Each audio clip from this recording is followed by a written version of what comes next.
হাজার হাজার বছর ধরে বরফের নিচে ঘুমিয়ে থাকা সেই জীবগুলি নড়ে চড়ে উঠল। দিনটা ছিল আর 5টা সাধারণ দিনের মতোই। সাইবেরিয়ার জমাটবদ্ধ পার্মাফ্রস্টের গভীর থেকে বিজ্ঞানীরা যখন প্রাচীন মৃত্তিকা গলিয়ে পরীক্ষা করা শুরু করলেন, তখন এক অবিশ্বাস্য ঘটনা চোখে পড়ল। হাজার হাজার বছর ধরে বরফের নিচে ঘুমিয়ে থাকা সেই জীবগুলি নড়ে চড়ে উঠল। প্রথমে ঠাহর করতে একটু সময় লাগলো বিজ্ঞানীদের। ব্যাপারটা অবিশ্বাস্য মনে হলো। হাজার হাজার বছর ধরে বরফের নিচে ঘুমিয়ে থাকা ক্ষুদ্র সেই নিমাটোডগুলো সত্যিই কি নড়াচড়া করছে? সত্যিই কি তবে তারা নিদ্রা ভেঙে আবার জেগে উঠল? এমনটা তো আগে কখনো হয়নি। গবেষণাগারে সামান্য উষ্ণতা পেতেই এই নিমাটোড ধরনের ক্ষুদ্র কৃমি সদৃশ্য জীবগুলি আবার নিজেদের জীবন ফিরে পেল। এই ঘটনাটি শুধু বৈজ্ঞানিক কৌতূহল নয়, বরং বহু ব্যবহারিক প্রশ্নেরও জন্ম দিয়েছে। যেমন ঠিক কত বছর তারা এই বরফের নিচে মৃতপ্রায়ভাবে জমে রয়েছে, কিভাবে তারা এত দীর্ঘ সময় জুড়ে বেঁচে থাকতে পারল। এমনকি বিজ্ঞানীরা এটাও ভাবতে শুরু করেছেন, জীববিজ্ঞানের এই অনুসন্ধান কি আধুনিক চিকিৎসা বিজ্ঞানের জীবিত কোষ বা টিস্যুগুলিকে দীর্ঘমেয়াদী সংরক্ষণের নতুন দিগন্ত খুলে দিতে পারে।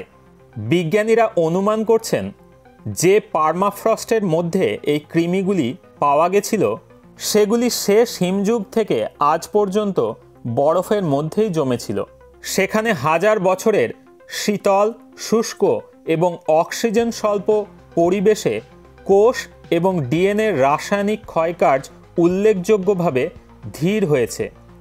এই গবেষণায় নেতৃত্ব দিয়েছেন ফিলিপ ফিশার, যিনি জার্মানির ইউনিভার্সিটি অব কলোনে জীববিদ্যা এবং জিনোমিক্সের বিশেষজ্ঞ।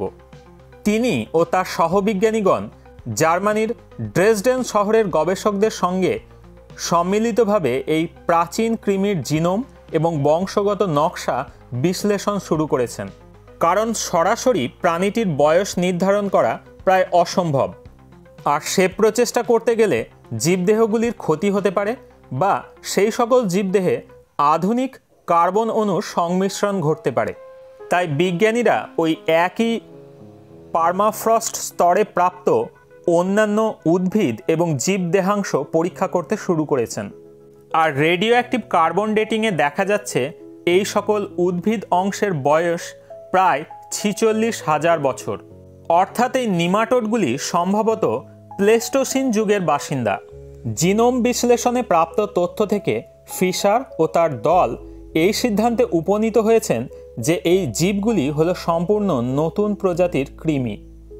এই কৃমির জিনোমে খুঁজে পাওয়া গেছে ক্রোমোজোমের 3টি সেট, অর্থাৎ ত্রিগুণ গঠন, যাকে আমরা ট্রিপ্লয়েডি বলেও অভিহিত করতে পারি।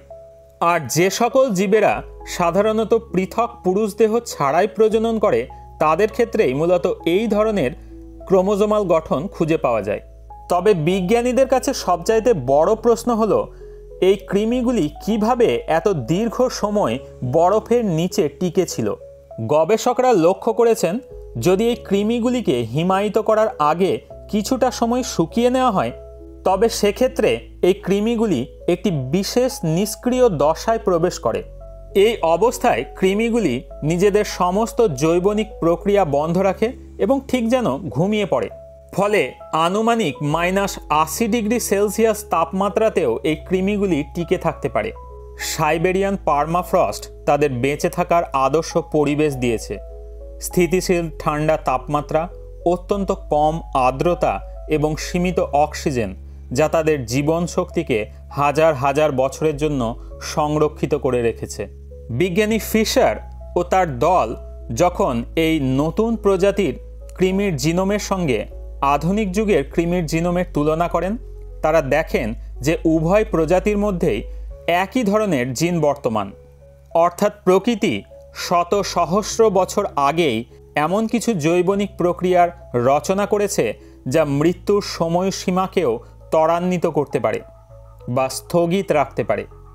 বিজ্ঞানীদের এই আবিষ্কার শুধু যে পৃথিবীর প্রাচীন জীবনের রহস্য উন্মোচন করবে তাই নয়, বরং ভবিষ্যতে চিকিৎসা, জিন সংরক্ষণ এবং মানুষের সুদূর মহাকাশে অভিযানের মতো স্বপ্নগুলিকে বাস্তবে রূপায়িত করতে আরও এক ধাপ আমাদের এগিয়ে দেবে।